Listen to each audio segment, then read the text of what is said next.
Muy bien chicos, ¿cómo están? Muy buenas noches. Creo que ahora sí estamos un buen número.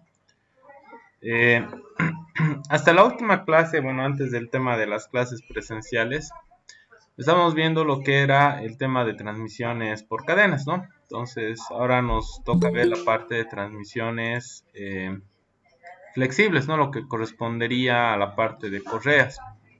Entonces, de esa manera, bueno, para el tema de transmisiones, esta parte de acá, más que teoría, es un poquito de repaso del concepto de qué es una transmisión, el tema de relaciones de transmisión, el tema de transformación, ¿no? En el caso de lo que es la potencia, la energía, a través de los distintos tipos de elementos, ¿no? Entre un motor, una caja reductora y lo que es un acople, entre una caja reductora y algún punto de apoyo para una banda transportadora a través de correas, ¿no? Y finalmente las relaciones de transmisión que convencionalmente utilizamos.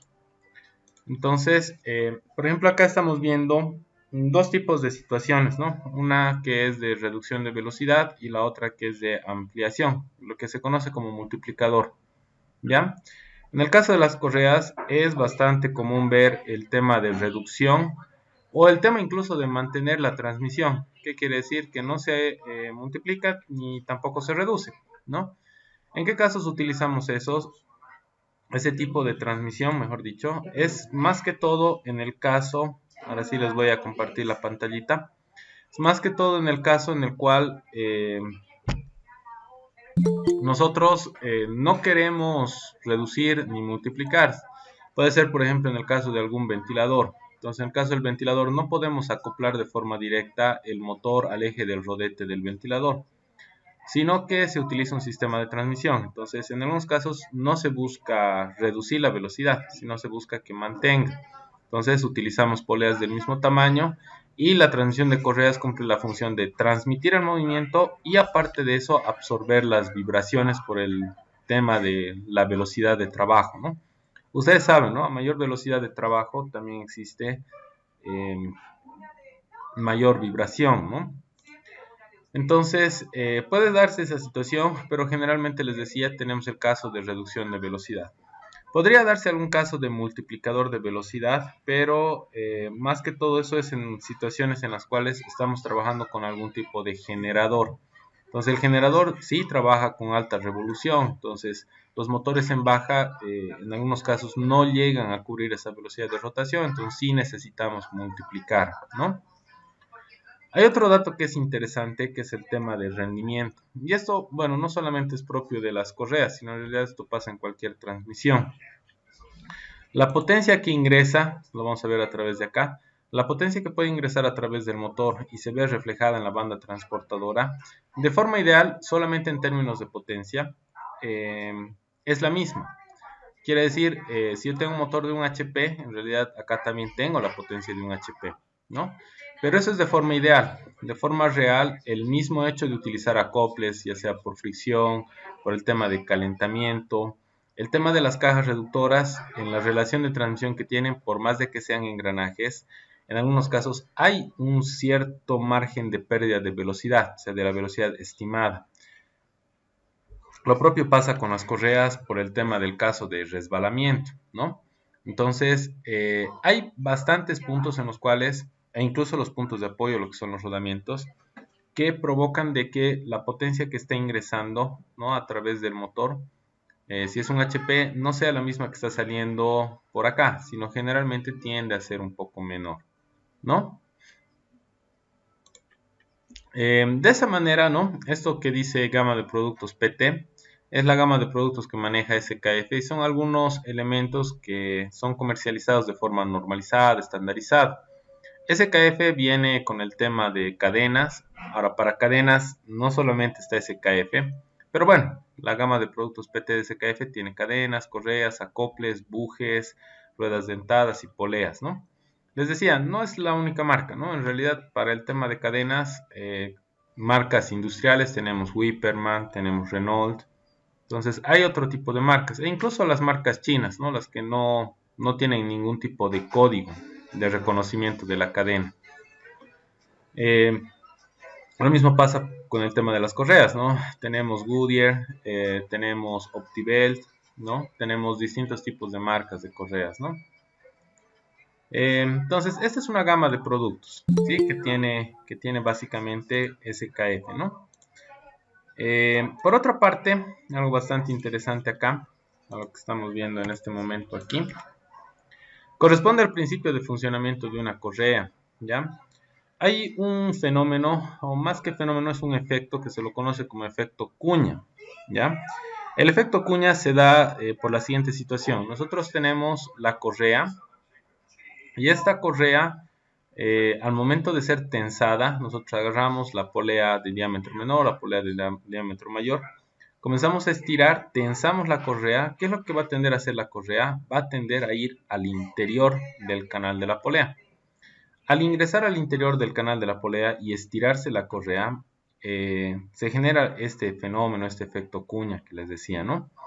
La tensión de la faja está en función de cuánto yo estoy estirando y va en este sentido, va de forma perpendicular a lo que es la correa.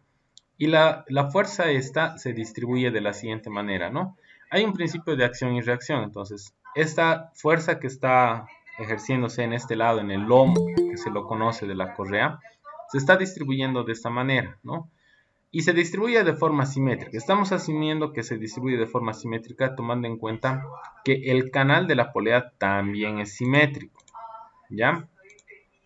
Este efecto cuña es muy importante porque gracias a este efecto cuña nosotros determinamos la tensión necesaria que debe tener la faja, ya que el principio de funcionamiento que tiene es por rozamiento, es por fricción. Miren, estos flancos que vienen a ser de la correa tienen contacto directo con los flancos que vienen a ser de la polea, ¿no? Entonces, de esta manera, la correíta tiende a acomodarse como si fuese una cuña en el canal, ¿no? Y tiende a arrastrar también a la polea al momento de funcionar, gracias a este efecto cuña y al rozamiento, fricción que tiene la correa con respecto al canal, ¿ya? Dentro de las partes que tiene la correa, básicamente tenemos la sección de tensión, tenemos las cuerdas de tensión, lo que vendría a ser la cubierta y lo que vendría a ser la sección de compresión. Esta sección de tensión es lo que básicamente ayuda a soportar la carga misma que está arrastrando la correa, ¿ya?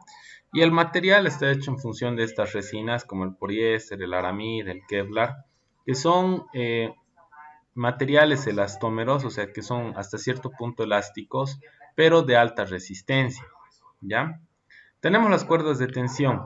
Les decía, ¿no? En el caso de la ventiladora, por ejemplo, se utilizan no transmisiones por cadenas, sino transmisiones por correa, más que todo porque la correa básicamente absorbe las vibraciones, ¿no? Absorbe los impactos, ayuda a amortiguar los impactos, ¿no? Entonces, eso se debe gracias a esta acción que tienen las cuerdas de tensión dentro de la correa. La cubierta tiene una función especial que básicamente es la de proteger a toda la correa de algún material que pueda incluirse en el canal de la polea, ¿no? Y esto nuevamente, como sabemos que está trabajando por fricción, podría darse que hay suciedad en el canal de la polea, esto va a tener contacto, entonces se va a comenzar a rayar, ¿no? Entonces, la cubierta tiene que tener un cierto grado de protección para esas rayaduras, cosa de que esas rayaduras posteriormente no desgasten ni deterioren de forma prematura, provocando fisuras o agrietamientos que después puedan provocar una ruptura de la correa, ¿no? La sección de compresión es básicamente lo que nos genera el efecto cuña que estábamos mencionando hace un momento. Al estirar la correa, eso se llega a comprimir y después de eso se llega a expandir y a generar una cierta presión de sujeción entre la correa y lo que es el canal de la polea. Por otra parte, hay algo bastante interesante de las correas que en algún momento habíamos mencionado que también se da en las cadenas, que es el ramal tensado y el ramal destensado. ¿En qué consiste esto del ramal tensado y el ramal destensado? Consiste básicamente en que nosotros de alguna manera no podemos tener ambos ramales tensados, sino estos de acá no se moverían, ¿cierto? sino siempre hay un lado, y eso también en función del lado en el cual estamos girando. Hay un lado que va a tener más tensión que el otro lado, ¿no? Como en este caso, ¿no? Estamos tensando de este lado y eso es en función de que la polea esta está girando en sentido horario, ¿no? Si fuese en sentido antihorario, esto estaría tirando no de la parte de abajo, sino de la parte de arriba. El tema de configuraciones de las correas, tenemos sistemas que tienen ejes paralelos, ejes cruzados para inversiones de giro, en la cual no utilizamos cualquier correa, sino utilizamos las hexagonales. Tenemos los ejes cruzados a 90 grados, se los conoce también como semicruzados. Estos son cruzados completos, son semicruzados, que permiten trabajar a los ejes de forma perpendicular. Las correas que se utilizan generalmente son planas, ¿no? Tenemos el rodillo tensor al exterior, que al momento de realizar el tensado de la correa, llega a generar un ángulo de contacto mayor para ambos casos, lo que implica de que si tiene mayor área de contacto, esto puede arrastrar más carga, pero debilitamos y deterioramos de forma rápida lo que vendría a ser la correa, ¿no? También tenemos el rodillo al interior. El rodillo al interior permite, uno, generar un ángulo de contacto más pequeño, por lo tanto ya no tiene la misma capacidad de arrastrar carga, reduce su capacidad. Y por otra parte, cuidamos un poco la correa porque no la estamos sobrecargando, ¿no? Tenemos este otro tipo de sistemas en el cual son ejes paralelos, pero tenemos múltiples aplicaciones, ¿no? Entonces, esto generalmente, miren, ¿dónde lo podemos ver? Lo vemos en las movilidades, ¿no? Tenemos una polea para el motor, otra polea para la bomba de gasolina, otra para el alternador, ¿no? Y de esa manera podemos trabajar de forma múltiple, ¿sí? Los tipos de correas que nosotros tenemos básicamente están en función de lo que se conoce como correas clásicas. Existen las correas estrechas, existen las correas anchas, solo que las correas anchas no son tan comerciales.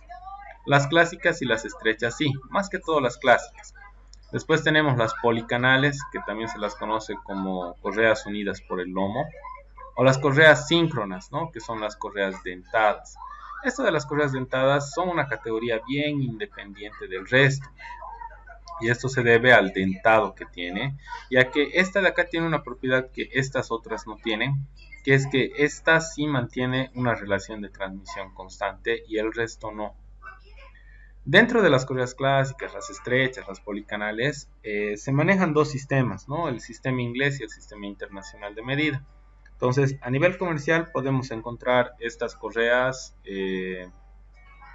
en pulgadas o en milímetros. Y eso hay que tener cuidado porque ustedes saben, ¿no? Si hago una comparación, por ejemplo, con el tema de pernos, los pernos que son métricos y los otros que están en pulgadas, el paso es diferente, ¿no? Pueden agarrar, comenzar a roscar y que entre el primero hasta los dos primeros hilos, pero después de eso ya no va a entrar más. Y eso se debe a que la medida es diferente, ¿no? Lo mismo pasa acá. Entonces hay que tener cierto cuidado al momento de reconocer la correa con la que estamos trabajando. Los tipos de correas. Hace un momento habíamos hablado de la correa unida por el lomo. Vendría a ser esa que se la conoce como correa nervada o poly-B. Tenemos las correas síncronas, las dentadas. Tenemos la trapezoidal, que es la más común. Las correas planas, las correas redondas y las eslabonadas. Las eslabonadas generalmente se las utiliza cuando queremos hacer cambios de dirección al momento de hacer alguna transmisión, ¿no? Después de eso, tenemos los tipos de longitudes que maneja la correa. Dentro de los tipos de longitudes tenemos la longitud interior, la longitud primitiva y la longitud exterior. La longitud primitiva es una longitud importante para ustedes porque básicamente el código que lleva la correa, no sé, una C154 por ejemplo. La C154 es la medida de la longitud primitiva de la correa, ¿no? Entonces de esa manera nosotros podemos reconocer más o menos qué longitud tiene esta correa. Por otra parte tenemos lo que son las medidas, ¿no? Tenemos distintos tipos de medidas entre ancho y altura, comparando entre correas estrechas y correas clásicas, ¿ya? Tenemos por otra parte la posición. ¿A qué se refiere esto de la posición? Tenemos la ubicación de la correa con respecto al canal. Tenemos tres posiciones, lo que se conoce como el ride in, el ride flush y el ride out. El ride out en realidad es la situación ideal. El ride flush no es una situación que normalmente se dé. Y es más, por más de que acá nos diga que sí está bien, en realidad no es lo mejor, porque si esto llega a estar al mismo nivel, ¿qué quiere decir el ride flush? Que la correa está al mismo nivel del canal. Quiere decir que en realidad ya tiene algún tipo de desgaste, ya sea la correa o los flancos del canal, ¿no? ¿Por qué? Porque generalmente este es el principio para que después se dé el riding, que es que la correa está entrando un poquito más de lo que debe, ¿no? Entonces lo ideal es el ride out. El ride out básicamente es que la correa sobresale un poco, pero no mucho. Ojo que esto tiene cierto grado de medidas, ¿no? Que generalmente van hasta los 2 milímetros aproximadamente. ¿Qué es lo que estamos viendo en esta tablita? Para correas clásicas, ojo que esto es para correas clásicas, desde el perfil A, B, C, ¿no? Dice, no, la tolerancia máxima del ride out es aproximadamente 2.54 milímetros. No puede sobresalir más, ¿no? Entonces unos 2 milímetros más o menos sería lo ideal, ¿ya? Dentro de las ventajas que nosotros tenemos de las correas, una de las ventajas más grandes podría ser el tema de que, bueno, al nivel de adquisición son más económicas, son confiables a excepción del tema de resbalamiento, son simples, pero eso se refiere más al tema de fabricación, ¿no? Son fáciles de instalar, hasta aquí no es tan cierto, en realidad una cadena es mucho más fácil de instalar que una correa. Y eso se debe a que la correa tiene una chaveta, tiene un pasador, se retira la chaveta, se retira el pasador y se puede abrir la cadena y montar. En cambio, en el caso de la correa, en el caso particular de las correas trapezoidales, no pasa eso, ¿no? Entonces tendríamos que desarmar las chumaceras, los rodamientos para poder insertar la correa, ¿no? ¿Son versátiles? Sí, o sea, se adaptan a muchos tipos de aplicaciones, quiere decir. ¿Atenúan cargas de choque? Sí. Básicamente absorben vibraciones, ¿no? Permiten variaciones de velocidad, son livianas, producen menos ruido y vibración. Esta es una de las más importantes. No requieren lubricación, esto también. Y protegen los equipos en dos sentidos. Uno, en el peor de los casos, la correa podría llegar a reventar por alguna sobrecarga, lo que quiere decir que vamos a proteger al motor. Por otra parte, esa tensión con la cual nosotros tensamos es para una determinada carga, ¿sí? Si nosotros excedemos esa carga, el efecto cuña desaparece y va a comenzar a patinar la polea, ¿ya? Pues no sé si alguna vez han escuchado el clásico chillido en las movilidades, es porque la correa está en dos tipos de situaciones. O está muy tensado y está comenzando igual a patinar por el exceso de sobrecarga, o está muy poco tensado, que generalmente es así, entonces igual está patinando, ¿no? Después de eso, algo más que quisiera mostrarles, bueno, esta gráfica tal vez la conocen, que es una gráfica de selección de la correa. Está el tema de el uso de las galgas. Estas galgas de acá son galgas que permiten, bueno, tienen varias funciones. Una de ellas es permitir identificar el tipo de correa que es para ese canal de polea. Lo otro, verificar tolerancias de fabricación. ¿Qué quiero decir? Si el canal de la colea ha sido mal fabricado, entonces no va a entrar así como están viendo acá, ¿no? Básicamente lo que se está haciendo acá es como en la Cenicienta, ¿no? Son como zapatitos que básicamente se están probando en el canal de la polea para ver cuál le hace, ¿ya? Entonces, les decía, ¿no? Una función es determinar qué perfiles para este canal. Segundo, verificar tolerancias de fabricación. Y tercero, verificar el estado del canal de la polea. Si ya está desgastado. Si está desgastado, seguramente aquí va a haber una variación de la medida. El ángulo tal vez va a ser más abierto, esto se va a hacer más curvo, ¿no? Puede haber distintos tipos de desgastes, ¿ya? Entonces, por una parte es eso. Y en cuanto al manejo, básicamente estos dos puntos de acá son de apoyo, lo que quiere decir la plantilla se tiene que apoyar. No debe haber alteración en este contacto que tiene la plantillita con el canal de la polea en ambos extremos. Y tampoco debe llegar hasta el tope, ¿ya? O Son algunos tipos de cuidados. Aquí tenemos una situación que es bastante extrema. El canal está totalmente destrozado, ¿no? Está totalmente desgastado, ¿no? Y es más, está curvo, ¿no? Tenemos distintos tipos de situaciones, les decía, y la forma de controlar es la entrada de luz. ¿Qué es la entrada de luz? Miren, estamos probando uno de los perfiles de la plantilla, de las galgas, en el canal. Pero miren, ¿cómo va la entrada de luz? Aquí es poco y de a poco se está abriendo un poquito más y acá lo mismo, ¿no? Otro dato acá es esto no tiene contacto, ¿no? Pero lo más interesante es el ángulo. El ángulo no es el mismo desde ya y es por eso que se está dando esta entrada de luz, ¿no? Algo parecido está pasando acá. Este sí tiene puntos de apoyo, pero de la misma manera, miren, no es el mismo ángulo, ¿no? Entonces pueden darse distintos tipos de situaciones. Hasta acá, no sé si tienen alguna duda, tienen alguna consulta, tienen alguna pregunta.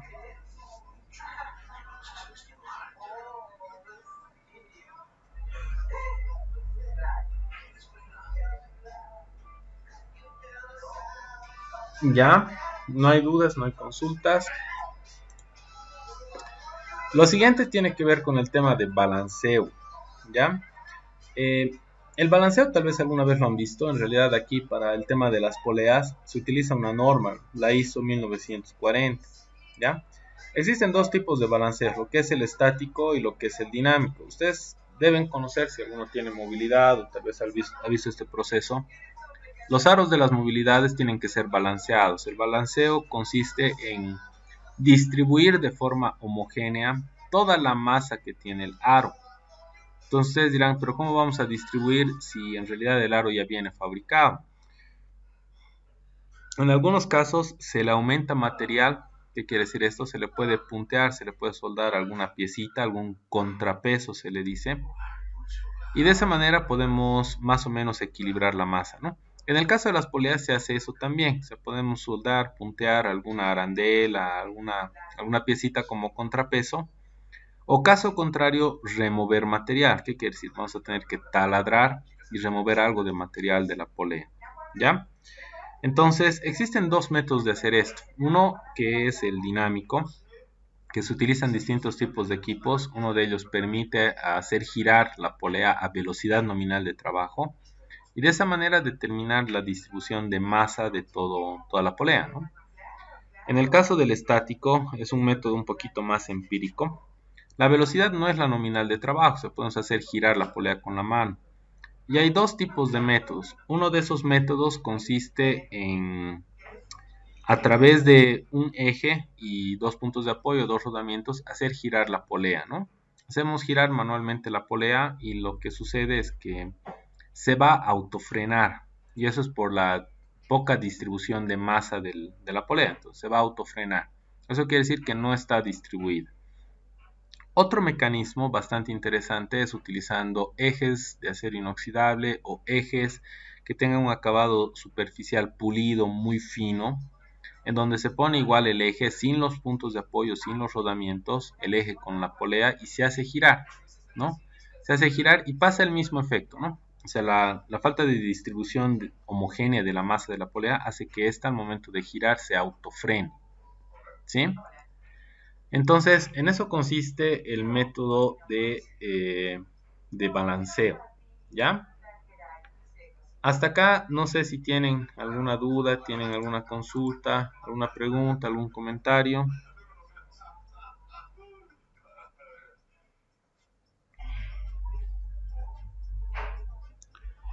Hay unas consideraciones previas al montaje que toman en cuenta el tema de limpieza y algunos elementos más que tienen que ver con el manejo del tensiómetro y algunas otras herramientas más.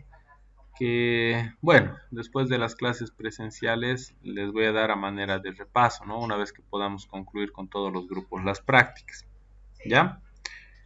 Ya para terminar, estaríamos quedando por hoy día hasta acá. No sé si tienen alguna duda, alguna consulta, alguna pregunta.